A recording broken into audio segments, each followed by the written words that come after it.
Hello, everyone. I hope you're having a safe and enjoyable Memorial Day weekend. I've got some good news for us today. Not only is our economy overall growing, but one of the important sectors of our economy is on the rise again, the American automobile industry. Just a few days ago, on Tuesday, Chrysler Corporation announced that they were repaying the taxpayers for the loans we gave them when we came into office. And this announcement came 6 years ahead of schedule, and just 2 years after Chrysler Corporation emerged from bankruptcy. You know, and it's a sign of what's happening throughout the American automobile industry. It's not just Chrysler. Also this week, GM announced that its Detroit Hamtramck factory will run 3 shifts for the first time in its 26-year history. You know, that's 2,500 more good-paying jobs.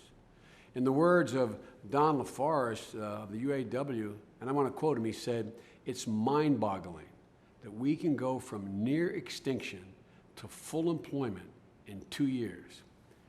What you didn't get to hear in my rendition of his quote is the tone of his voice. It was full of pride, genuine pride. Because I can tell you, he knows, as my dad used to say, that a job is about a lot more than a paycheck. It's about dignity. It's about respect. I heard the same pride and the same feeling of dignity when I called the Jefferson North Chrysler plant in Detroit the day Chrysler paid back its debt. I talked to a UAW worker, her name was Frances, a line worker, who said her dad had worked on that line before and that she had been out of work for 2.5 years before she was hired a year ago back to the plant.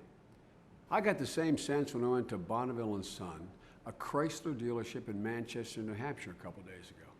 85 employees came out and stood out there in the lot with me. 85 people, all of whom knew and said, had Chrysler liquidated, had we not helped them, they wouldn't have a job.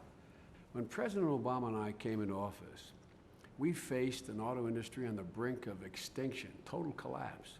At the time, many people thought the president should just let GM and Chrysler go under. They didn't think the automobile industry was essential to America's future. The president disagreed. And in addition, he wasn't willing to walk away from the thousands of hardworking UAW members who worked at GM and Chrysler, and in many cases, not only all their lives, but as second and third generation employees. And he certainly wasn't going to abandon an industry that had meant so much to our economy and so much to so many for so long. So he said, if GM and Chrysler and their management and all their shareholders were willing to do the difficult work of making themselves more competitive, we would support giving them another chance. But because of what we did, the automobile industry is rising again. Manufacturing is coming back, and our economy is recovering and it's gaining traction.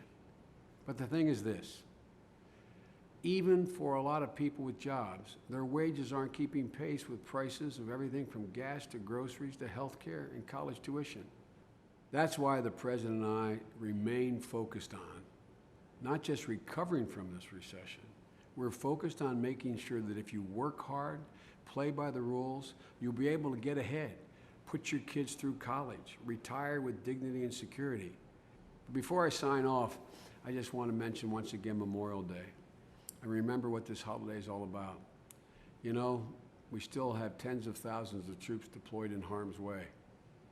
In days past on Memorial Day, we remembered heroes from former wars.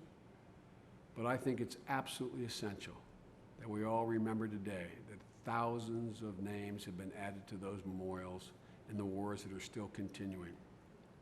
Folks, all I ask you to do is what my wife Jill and Michelle Obama have been asking, to reach out to those families who have someone deployed in your community. Let them know you know.